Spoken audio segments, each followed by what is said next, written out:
नमस्कार। हिंदी प्रतियोगिता test series में आप सभी का स्वागत है। हम लोग देख रहे हैं रीत काल विश्वनाथ त्रिपाठी जी की बुक हिंदी साहित्य का सरल इतिहास, उसको हम लोग देख रहे हैं। उसमें रीत काल को देख रहे हैं। रीत काल की अगर बात करें तो विश्वनाथ त्रिपाठी जी, इसका समय कब से कब माने हैं तो 1700 ईस्वी से लेकर के 1850 ईस्वी तक इसका समय माने हैं विश्वनाथ त्रिपाठी जी। हम लोग रीत काल के सामान्य परिचय के बारे में देखे हैं। उसके बाद देखे हैं क्या कहते हैं, रीतबद्ध धारा के कवि हैं, रीत सिद्ध धारा के हैं और रीत मुक्त धारा के कवि हैं। रीतबद्ध धारा के कवि की बात अगर हम करें तो उसमें जो होता है लक्षण बताकर उदाहरण के रूप में रचे गए काव्य होते हैं। और रीत सिद्ध जो होती है उसमें लक्षण को ध्यान में रखा जाता है, लक्षण को ध्यान में अवश्य रखते हैं। और जो है रीत मुक्त जो है ना ही उसमें लक्षण बताते हैं ना ही उदाहरण बताते हैं, ऐसी पद्धति अपनाते हैं रीत मुक्त धारा के कवि। आगे बात किए हैं हम रीत काल की प्रमुख कवियों का परिचय, जिसमें केशवदास की बात किए हैं। केशवदास का अगर जन्म की बात करें 1555 ईस्वी से 1617 में, 1555 में इनका जन्म हुआ था, 1617 में इनका निधन हो गया था। इनके जो पूर्वज थे वो संस्कृत के विद्वान थे और ओरछा नरेश राम सिंह के भाई इंद्रजीत सिंह की सभा में कवि थे। कौन? केशवदास। इनकी प्रसिद्ध कविताओं की अगर बात करें, जो रचना है 7 ग्रंथ हैं उसमें, जैसे प्रसिद्ध है कवि प्रिया हो गई, कहते हैं कवि प्रिया हो गई, रसिक प्रिया हो गई, रामचंद्रिका हो गई, वीर सिंह चरित्र हो गया, विज्ञान गीता हो गया, रतन बावनी हो गई और जहांगीर जस चंद्रिका हो गई। इनकी जो है केशवदास की प्रसिद्ध रचना है। आगे हम बात किए, उसके बाद हम लोग सेनापति की बात की है। सेनापति में कौन कौन सेनापति के जन्म जो है 1584 ईस्वी और इनका निधन जो है 1688 ईस्वी में है। देखते हैं कवित्र रत्नाकर और काव्य कल्पद्रुम में इनकी जो है रचनाएं हैं। आगे हम बात करते हैं आज रीत सिद्ध कवि के बारे में, जिसमें बिहारी जी के बारे में बात करेंगे। आप लोग चैनल पर नए, चैनल सब्सक्राइब कर लीजिए, वीडियो अच्छी लगे तो लाइक कर दीजिएगा। तो चलते हैं।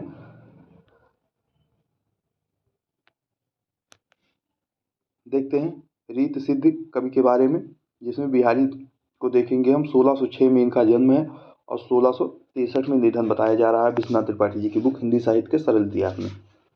बात करते हैं, कह रहे हैं बिहारी का जन्म 1606 के लगभग हुआ। कहते हैं बिहारी का जन्म सन 1606 के लगभग हुआ। शुक्ल जी का अनुमान है कि वे 1663 तक विद्यमान रहे। 1663 इनका निधन हो गया। बिहारी रीत काल के सर्वाधिक प्रसिद्ध और लोकप्रिय कवि हैं। यहाँ देखिए बिहारी जो है, बिहारी दास जी, वो रीत काल के सर्वाधिक प्रसिद्ध और लोकप्रिय कवि हैं। वे रीत काव्य के प्रतिनिधि कहे जा सकते, कहते हैं वे रीत काल के निधि कहे जा सकते हैं। आगे कहते हैं कि उन्होंने काव्यांग निरूपण नहीं किया है, किंतु उनकी रचना में काव्य रीत रची बसी है। आगे कहते हैं वे जयपुर के मिर्जा राजा सिंह के दरबारी कवि थे। अब यहाँ पूछा जाएगा कि बिहारी दास जी जो है वो किसके दरबारी कवि थे, तो जयपुर के मिर्जा राजा जय सिंह के दरबारी कवि थे। कौन? बिहारी दास जी। इनका जन्म कब हुआ? 1606 में, निधन 1663 में। काव्यांग निरूपण रचना नहीं की है इन्होंने। आगे हम बात करते हैं, चलते हैं देखते हैं क्या है, किसके दरबारी कवि थे, तो जयपुर के मिर्जा राजा जय सिंह के। वहाँ उनका काफ़ी सम्मान था। बिहारी के यश, कहते हैं बिहारी के यश का आधार सतसई है। बिहारी दास जी एक सतसई लिखी, उन्हीं के यश का आधार जो है सतसई है। इतना कम लिखकर इतना अधिक यश कम साहित्यकारों को मिला होगा। बिहारी सतसई की लोकप्रियता का यही, कहते हैं बिहारी सतसई की लोकप्रियता का यह हाल है कि इसकी 50 टीकाएँ लिखी जा चुकी हैं और यह काम अभी बंद नहीं हुआ है। बिहारी मूलतः श्रृंगार, कहते हैं बिहारी मूलतः श्रृंगार के कवि हैं। अब इसमें पूछेगा कौन से रस के कवि हैं, तो श्रृंगार रस के कवि हैं, मूलतः श्रृंगार रस के कवि हैं। तो ये मोस्ट इंपॉर्टेंट पॉइंट है। आगे देखते हैं, यद्यपि उन्होंने भक्ति और नीति के भी, कहते हैं यद्यपि उन्होंने भक्ति और नीति के भी मार्मिक दोहे रचे हैं। आगे बात करते हैं, आगे कहा जा रहा है कि बिहारी के सिंगारी दोहे में सामंती जीवन का वैभव विलास ही नहीं चरित्र है। कहते हैं वैभव विलास ही नहीं चित्रित है। वे सामान्य गृहस्थ में दैन्य दिन जीवन के भी सरस चित्र खींचते हैं। जैसे देवर भाभी, जेठ ननद, सास पड़ोसन, वैद्य ज्योतिषी, खेत बाग सरोवर, आगे कह रहे हैं सब के संदर्भ में श्रृंगार के चित्र खींचते हैं। बिहारी कहते हैं बिहारी का विषय सीमित है लेकिन आधार फलक सीमित नहीं है। कह रहे हैं बिहारी का जो विषय है वो सीमित, लेकिन आधार फलक जो है उनका सीमित नहीं है। श्रृंगार आगे कहते हैं श्रृंगार अन्य प्रकार के मनोविकारों से टकराता नहीं, इसलिए संकीर्ण लगता है। बिहारी बहुज्ञ थे। उन्होंने अपनी विस्तृत जानकारी का उपयोग अपनी रचनाओं में किया है। एकाध दोहे में उन्होंने सामंतों को ठीक मार्ग आगे देखते हैं। कह रहे हैं एकाध दोहे में उन्हें सामंतों को ठीक मार्ग पर चलने या नीति का पालन करने का उपदेश भी दिया है। यहाँ देखिए दिया है,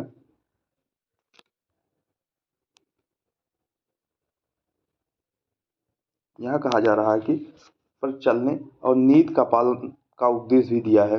बिहारी अनुभवों के कहते हैं बिहारी अनुभवों के विधान से भाव की व्यंजना में निपुण है। अब बिहारी अनुभवों के विधान से भाव की व्यंजना में निपुण है। आगे देखते हैं यह उनका प्रिय कौशल है। इसके लिए वे नायक नायिकाओं की चेष्टाओं का वर्णन निहात साधे ढंग से करते हैं। इस बहुचर्चित दोहे में उनकी यह निपुणता देखी जा सकती है। जैसे आगे एक दोहा लिखते हैं बिहारी दास जी, इसमें क्या कहते हैं, बतरत लालच लाल की मुरली धरी लुकाए, सौं करे भौहन हंसे दैन कहे नटिया। इसमें कहते हैं कि बतरत लालच लाल की मुरली धरी लुकाए, सौं करे भौहन हंसे दैन कहे नटिया। लेकिन आगे कह रहे हैं कि बताते हैं कि लेकिन जब काव्य रूढ़ियों की सहायता से व्यंजना के लिए चमत्कार दिखाने लगते हैं तब वे केसों के बहुत समान लगते हैं। ऐसे दोहे की अतिशयोक्ति मार्मिकता नहीं उत्पन्न कर पाती, अविश्वास या विनोद की वस्तु बन जाती है। इसमें कहते हैं कि बिहारी के एकाक दोहे ही ऐसे हैं। कहते हैं बिहारी के एकाक दोहे ऐसे भी हैं जो उनके अनुरागी चित्त की सहज अभिव्यक्ति है। जैसे यह दोहा, जैसे सघन कुंज छाया सुखद, शीतल मंद समीर, मन हवै जात अजब बहे वा जमुना के तीर। इसमें कह रहे हैं सघन कुंज छाया सुखद, शीतल मंद समीर, मन हवै जात अजब बहे वा जमुना के तीर। आगे हम बात करते हैं। इसमें कहा जा रहा है फिर बिहारी दास जी कहते हैं लेकिन यह निरअलंकृत बिहारी के यहाँ दुर्लभ है। वे मूलतः उस दरबारी दग्धता के कवि हैं जो कहते हैं कि जो उस समय हिंदी और उर्दू दोनों भाषाओं के साहित्य के सामंत आश्रित कवियों के यहाँ मिलती है। आगे हम बात करेंगे देव की बिहारी दास जी के बारे में। जो हम बात किए बिहारी दास जी का, अगर हम जन्म की बात कर लें, इनका जन्म कब हुआ था देखते हैं। इनका जन्म 1606 ईस्वी में, इनका निधन जो हुआ था 1663 में हुआ था। ये किसके मतलब आश्रय में रहे, किसके दरबारी में कवि थे, तो कहते हैं कि मिर्जा राजा जयसिंह के दरबारी कवि थे। काफ़ी सम्मान इनको मिला। इन्होंने बिहारी सतसई की रचना लिखी। बिहारी सतसई की रचना में इन्हें अधिक यश कम साहित्यकारों को मिला होगा जो कि बिहारी सतसई में जितना इनको मिला। ठीक है, बिहारी सतसई की टीकाएँ बहुत सी लिखी जा चुकी हैं, 50 टीकाएँ लिखी जा चुकी हैं, अभी भी लिखी जा रही हैं। अगर बिहारी की बात करें कौन से रस के कवि हैं, तो मूलतः ये श्रृंगार के कवि हैं। श्रृंगार रस के कवि हैं कौन, बिहारी दास जी। आगे हम बात करते हैं बिहारी दास जी के बारे में। तो बिहारी दास जी के बारे में बताया जा रहा है कि इन्होंने नायक और नायिका की चेष्टाओं का वर्णन निहात से साधे ढंग से करते हैं। जैसे कि एक बहुचर्चित दोहे की निपुणता देखी जा सकती है। जैसे बतरत लालच लाल की मुरली धरी लुकाए, सौं करे बौहन हंसो दैन कहे नट जाए। ये जो बिहारी दास जी के एक दोहे हैं, उसमें नायक और नायिकाओं के चेष्टाओं का वर्णन किया गया है।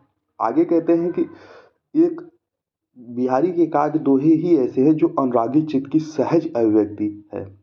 उसमें देखते हैं, सघन कुंज छाया सुखद शीतल मंद समीर, मन हवै जाते अजब बह वस, कहते हैं बह व जमुना के तीर। अब आगे हम बात करेंगे देव की। देव के अगर जन्म की हम बात कर लें, देव का जन्म 1673 ईस्वी में, निधन इनका 1767 ईस्वी में हुआ था। देव का जन्म 1673 में हुआ और इनकी मृत्यु का समय जो 1767 के आसपास माना जाता है। ये अनेक आश्रयदाताओं के यहाँ रहे। अब बात क्या है, ये अनेक आश्रयदाताओं, अनेक राजाओं के यहाँ कवि बन के रहे। और कहते हैं कि और इन्होंने अब उनकी रुचि के अनुकूल रचनाएं की। जिसके यहाँ ये रहते थे उनकी रुचि के अनुसार ही ये रचनाएं करते थे। इनके रचे ग्रंथ की संख्या काफ़ी है। देव ने काफ़ी रचनाओं की संख्या है, काफ़ी रचनाएं की है।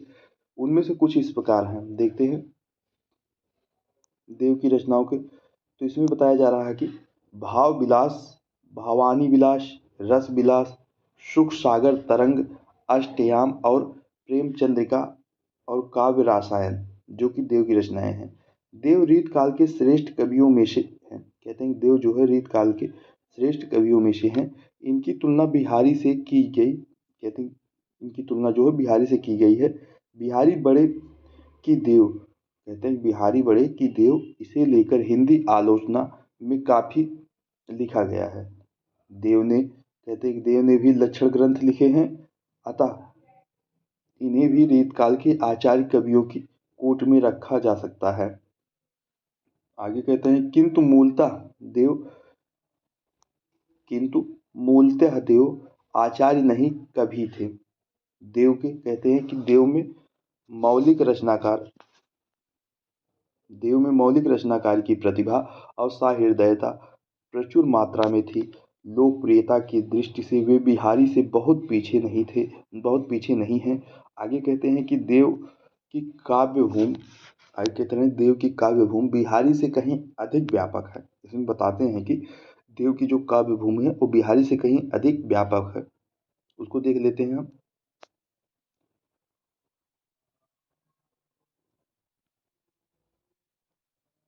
देव की जो काव्य भूमि बिहारी से कहीं अधिक व्यापक है। उन्होंने प्रकृति के क्रियाकलाप को देखकर अनेक उत्तम रूप बांधे हैं। जैसे इस कविता में, देव की कविता है, इसको देखते हैं देव की। इसमें कह रहे हैं कि डार द्रुम पलना बिछायो नौ पल्लव के, कहते हैं डार द्रुम पलना बिछौना नौ पल्लव के, सुमन झुंझ, कहते हैं सुमन झुगुला सौहे, कहते हैं सुमन झुगुला सौहे तन छवि भारी दे, पवन झुलायो की करी बह रावे देव, कोकिला, कहते हैं कोकिल हिलावे हुलसावे कर तारी देव, पूरन पराग सो उतरो करे राई लोन, कंज कली नायिका कहते हैं कंज कली नायिका लतानी सिर सारी देव, मन, कहते हैं मदन मदीप जू को बालक बसंत तही, प्रताप जगावे गुलाब चटकारी देव।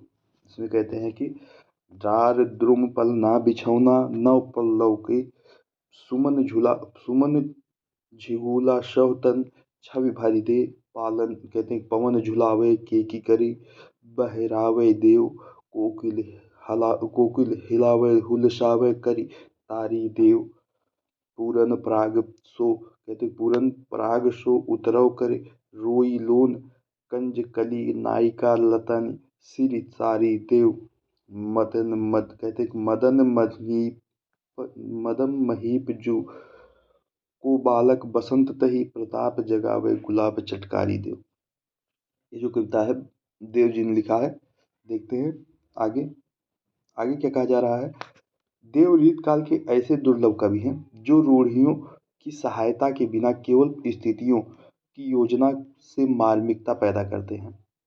आगे कहते हैं कि इससे उनकी कविता में नाटकीयता आती है और जिस मनोविकार या भाव का चित्रण किया जाता है वे साक्षात हो उठते हैं। इसलिए देव में उत्कृष्ट बिंब विधान पाया जाता है।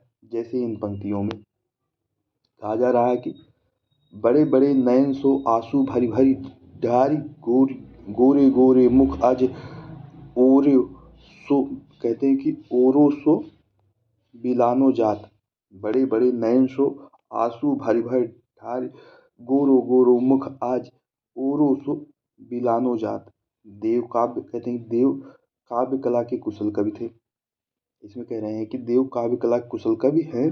आगे कहते हैं किंतु चमत्कार या रूढ़, कहते हैं चमत्कार या काव्य रूढ़ियों के आधार पर रचना करने की प्रवृत्ति उनमें बिहारी की अपेक्षा कम है। इसलिए वे चमत्कार करने की अपेक्षा कहते हैं कि वो चमत्कार करने की अपेक्षा रमने की प्रवृत्ति अधिक है। आगे देखते हैं भूषण आते हैं भूषण जी को। आप लोग चैनल पर नए, चैनल सब्सक्राइब कर लीजिए, वीडियो अच्छी लगे तो लाइक कर दीजिएगा। देखते हैं कवि भूषण को। तो भूषण जी का जन्म अगर हम देख लेते हैं 1613 ईस्वी में, इनका निधन 1715 में हुआ था। भूषण ने शिव जी की, कहते हैं भूषण ने शिवाजी की तो प्रशंसा की ही है, छत्रसाल की, कहते हैं छत्रसाल की भी की है।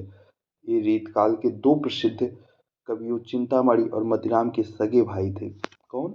भूषण। किसके?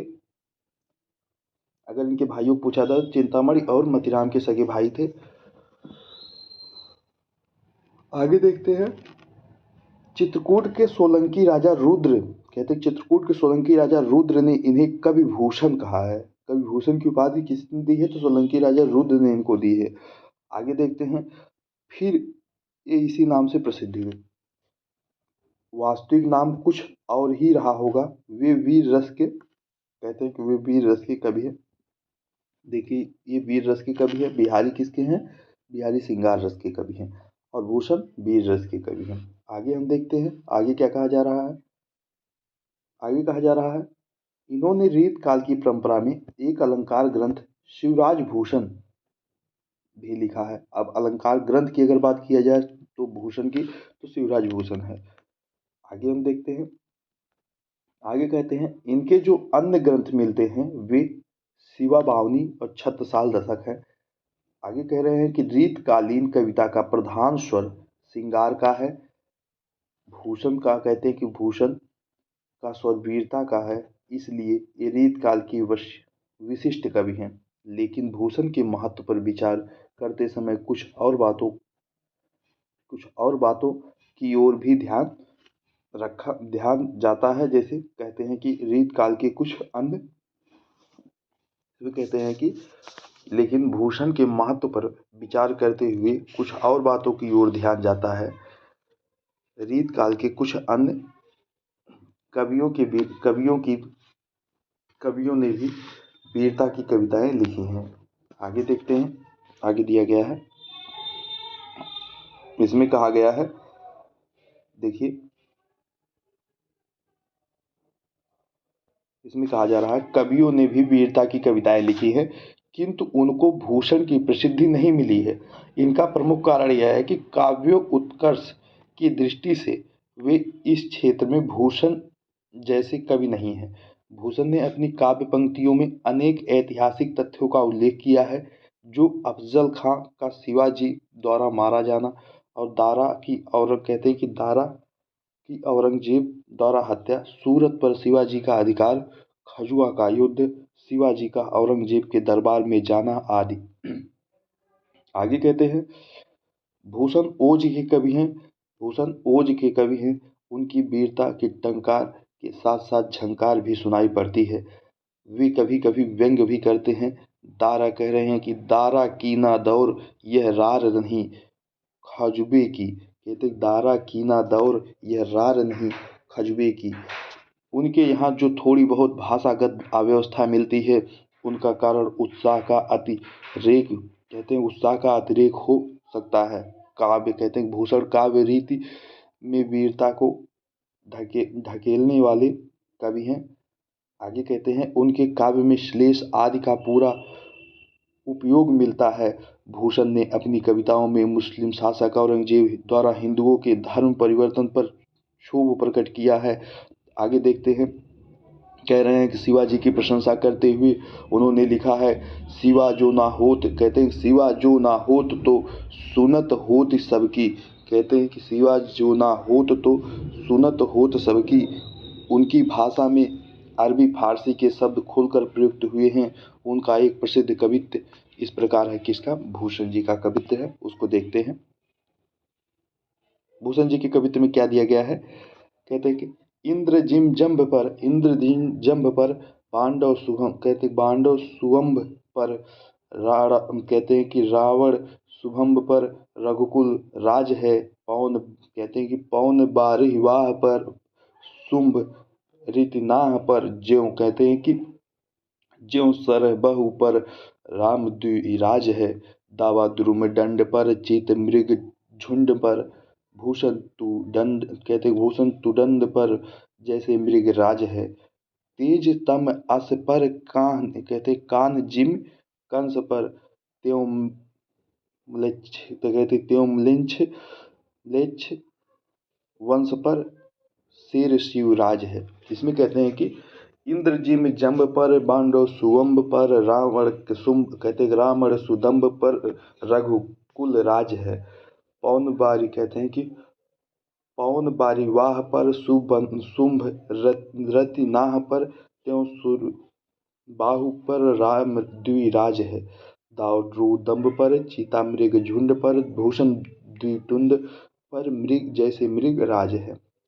तेज तम आसी पर कान जिम कंस पर त्यों म्लेच्छ वंश पर सिर शिवराज है। आगे देखिए क्या कहते हैं, आगे देखते हैं मतीराम आते हैं। तो मतीराम की हम बात करते हैं। 1603 में इनका जन्म है, 1701 में इनका निधन है। मतीराम, चिंतामणि, भूषण, ये लोग भाई थे।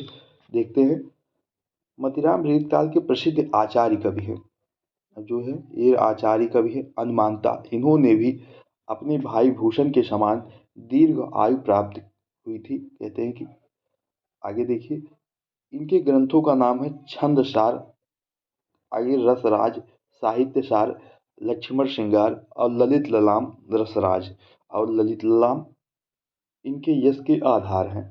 रसराज जो है और ललित ललाम जो है मतीराम के यश के आधार हैं। इनकी प्रचलित जो रचनाएं हैं वो रसराज है और ललित ललाम है, जो कि महत्वपूर्ण है। देखते हैं आगे क्या कहा जा रहा है। आगे कहते हैं कि मतीराम रीत काल में भाषा की प्रवाहमयता और भाषा के सहजता के प्रतिमान हैं। उनकी शैली इतनी सहज है कि, आगे कहते हैं उनकी शैली इतनी सहज है कि उनकी कविता अन्य रीतकालीन कवियों से अलग लगती है। आगे देखिए, आगे कह रहे हैं कि रीतकाल में व्याप्त चमत्कारी, कहते हैं कि रीतकाल में व्याप्त चमत्कारिता से लगभग अछूते रचनाकार हैं। उनकी भाव योजना बिल्कुल सीधी है, किसकी, मतीराम की। वे बात को घुमाकर कहने में विश्वास नहीं करते। वे काव्य रूढ़ियों का कम से कम प्रयोग करते हैं। लक्षण, कहते हैं लक्षण ग्रंथों के रचयिता होने के बावजूद उनके काव्य में अलंकृत पद योजना बहुत कम मिलती है। मतीराम असमान परिस्थिति, कहते हैं मतीराम असमान स्थितियों का गुम्फन नहीं करते। दैनंदिन जीवन की सामान्य स्थितियाँ कभी कभी विशिष्ट संदर्भ में किस प्रकार अलौकिक अनुभूति करा जाती हैं, इस सासीम रूप में जगत के खंड कभी कभी आगे कहते हैं कभी कभी किस प्रकार हृदय में संयोजित होकर अखंड और असीम का अनुभव कराकर हमें सार्थक कर जाते हैं। आगे देखिए, सार्थक कर जाते हैं।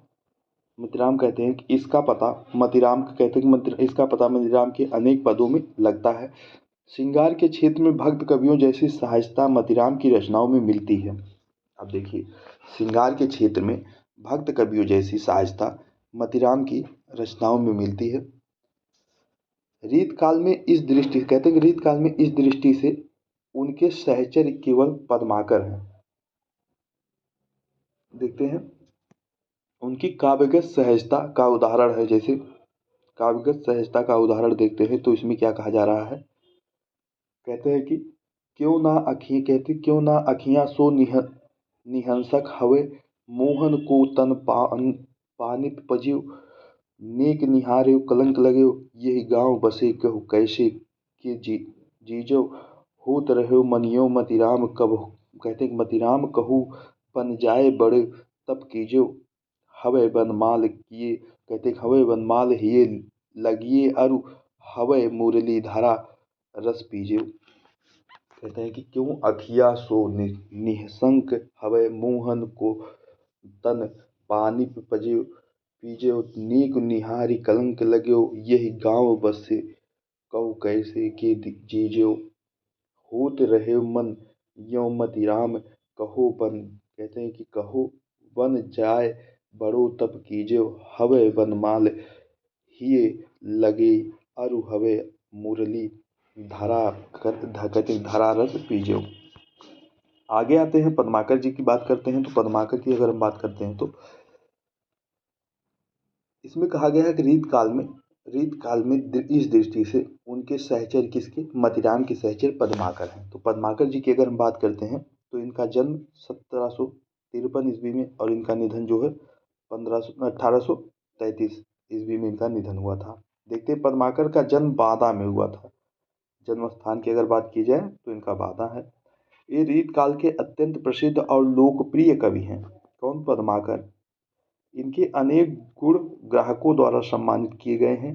जैसे सुगरा सितारा जयपुर ग्वालियर के दरबार में इनका आदर हुआ। हिम्मत बहादुर जो बांदा और अवध के नवाबों की सेना अधिकारी थे, कि कहते हैं कि के पर उन्होंने हिम्मत बहादुर कहते हैं उनके कहने पर उन्होंने हिम्मत बहादुर बिरुदावली लिखी है। हिम्मत बहादुर कहाँ थे? हिम्मत बहादुर जो बांदा और अवध के नवाबों के सेना अधिकारी थे, ठीक है, के कहने पर, के नाम पर इन्होंने हिम्मत बहादुर बिरुदावली लिखी है। इनके द्वारा रचित अन्य ग्रंथ हैं जैसे जगत विनोद, पद्माभरण, प्रबोध, कहते हैं कि प्रबोध प्रचासा, राम रसायन, गंगा लहरी। जगत विनोद लक्षण ग्रंथ है। अब देखिए जगत विनोद कैसा है? लक्षण ग्रंथ है। पद्माकर भी मतिराम के समान भाषा और भाव की प्रभावमयी सहजता के कारण लोकप्रिय है। इसमें कह रहे हैं मतिराम के समान भाषा और भाव की प्रभावमयी सहजता के कारण लोकप्रिय हैं, किंतु पद्माकर की कविता श्रृंगार, भक्ति और वीरता तीनों भूमियों पर समान अधिकार के साथ रस का संचार करती है। आगे देखिए, आगे कहते हैं विभिन्न भावों के अनुरूप भाषा को सहज तौर पर ढाल लेने में ये सिद्ध थे कि पंडित आचार्य रामचंद्र शुक्ल के शब्दों में, आचार्य रामचंद्र शुक्ल क्या कहते हैं के शब्दों में कहते हैं कि इनकी भाषा में वह अनेक रूपता, कहते हैं कि इनकी भाषा में भी अनेक रूपता है जो एक बड़े कवि में होनी चाहिए। भाषा, कहते हैं कि भाषा की ऐसी अनेक रूपता गोस्वामी तुलसीदास जी में दिखाई पड़ती है। पद्माकर के काव्य में कहीं कहीं विदिकता भी मिलती है, लेकिन वह केंद्रीय भाव में ढल जाती है। पद्माकर, कहते हैं कि पद्माकर में बिहारी की तरह समुचित बाह्य चेष्टाओं की, कहते हैं कि बिहारी की तरह समुचित बाह्य चेष्टाओं की योजना द्वारा आंतरिक भाव को व्यंजित करने की प्रतिभा थी, किंतु इनमें चमत्कार प्रियता नहीं या नहीं के बराबर मिलती है। देखते हैं यहाँ पे दिया गया है,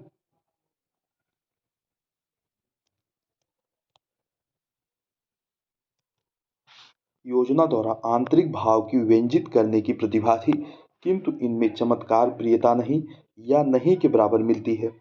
ये जो है आचार्य रामचंद्र शुक्ल पद्माकर जी के बारे में कहते हैं।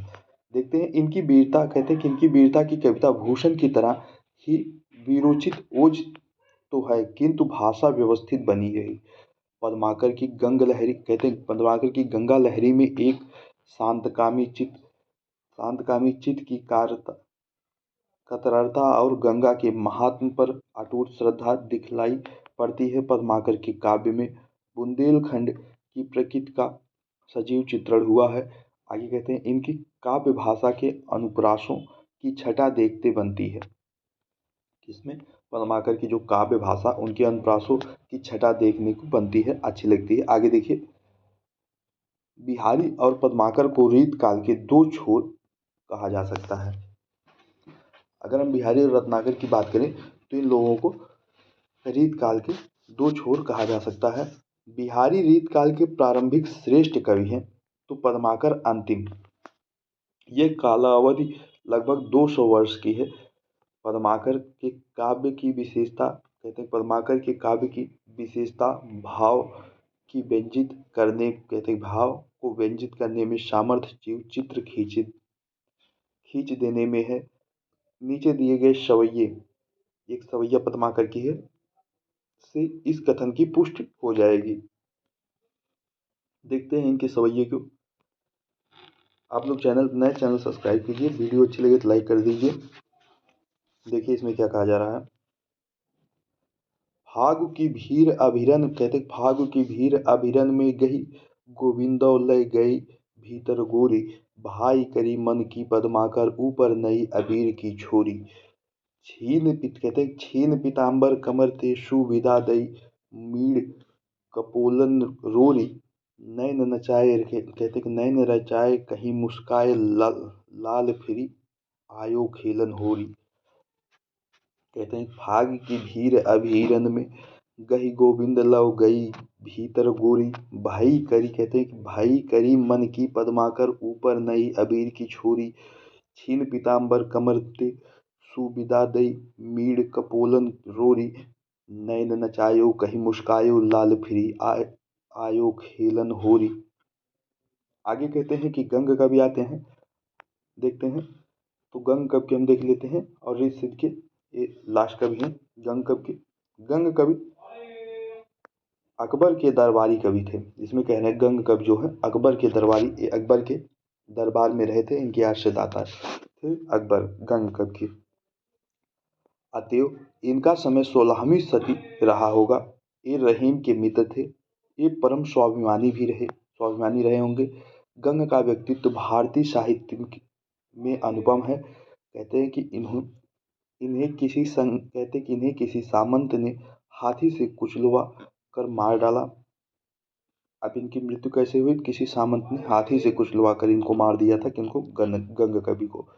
आगे कहते हैं कि इनका कोई ग्रंथ नहीं मिलता, लेकिन समकालीन और प्रावर्ती कवियों ने इनका नाम अत्यंत सम्मान से लिया है। कहा गया है कि तुलसी गंग दोई भयो कवियन के सरदार, तुलसी गंग दोई भयो कवियन के सरदार। इसी से कवि समाज के बीच इनके स्थान का अनुमान किया जा सकता है। इनकी जो कविताएं मिलती हैं वे प्रधानतः श्रृंगार की ही है। दरबार में थे ही, इसलिए उनके काव्य की विदग्धता भी थी। कुल मिलाकर अपनी रचना पद्धति में ये रीत काल के ही कवि ठहरते हैं। गंग एक कवित्व नीचे कहते हैं कि गंग का एक कवित्व नीचे दिया जा रहा है। उसमें देखिए कि झुकत कृपन कहते हैं, झुकत कृपान मैदान जो उदोत भानु एकंते, एक मानो सुधा कहते कि एक मानो सुषमा जरद की, कहो कहते कहो कवि गंग तेरे बल को बयारी लगे, फूट गजाधर ज्यों शरद की। एतमान कहते हैं कि एतमान सोनत की नदिया उमड़ी चली रही ना, निशानी कहो मही में गरद की। गोर के आगे कहते हैं कि गोरी कहो गिरपति गणपति गहो गोरी, गोरी पति कहते हैं कि गौरी पति गही पूछ लपकी बरद की। कहते हैं कि झुकत कृपान मैदान जो उदोत भानु एकन ते, एक मानो सुषमा जरद की, कहो कवि गंग तेरे बल को बयारी लगे, फूट गज घटा च्यों शरद की। कहते हैं कि एते मान सोनित की नदियाँ उमड़ी चली रही निशानी कहू, कहते हैं कि कहू महिमे गरद की, गौरव गहो गिरपति गणपति गहो गोरी, गौरी गौरी पति गहे पूछति लपकी बरद की। जो गंग की एक कविता थी उसमें अब देखते हैं आगे क्या कहा जा रहा है।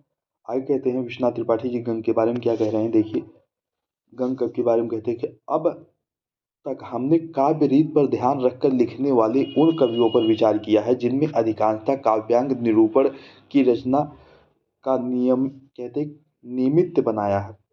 आगे कहते हैं, अब हम उन कवियों पर विचार करेंगे जो विभिन्न कोटि के हैं। ऊपर विचरित कवियों को रीतबद्ध कहा जाता है। जैसे ऊपर जो कवि थे उनको रीतबद्ध कवि कहा जाता है, क्योंकि वे काव्य रीत को ध्यान में रखकर या उसी सीमा में कविता करते हैं। जिन कवियों कहते हैं कि जिन कवियों पर हम विचार करने जा रहे हैं उन्हें रीत मुक्त कवि कहा जाता है। कहते हैं कि अब जो है, इसके पहले हम लोग रीत सिद्ध देखे थे पहले में, जैसे केशवदास को देखे थे, उसमें रीत सिद्ध को देखे थे और सेनापति को देखे थे। अब हम देखे हैं रीतबद्ध कवि को।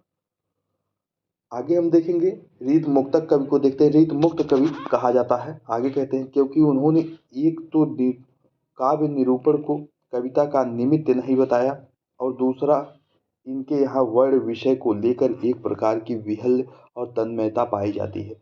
आधुनिक मुहावरे में कहे तो एक कवि प्रतिष्ठान को की अपेक्षा या विरोध करने वाले है। बोधा ठाकुर कहते, बोधा ठाकुर ने लोघन कवित्व की वो खेल कर जान्यो है या घनानंद में लोग हैं, लागिन कवित्व बनावत मोहे तो मेरे कवित्व बनावत।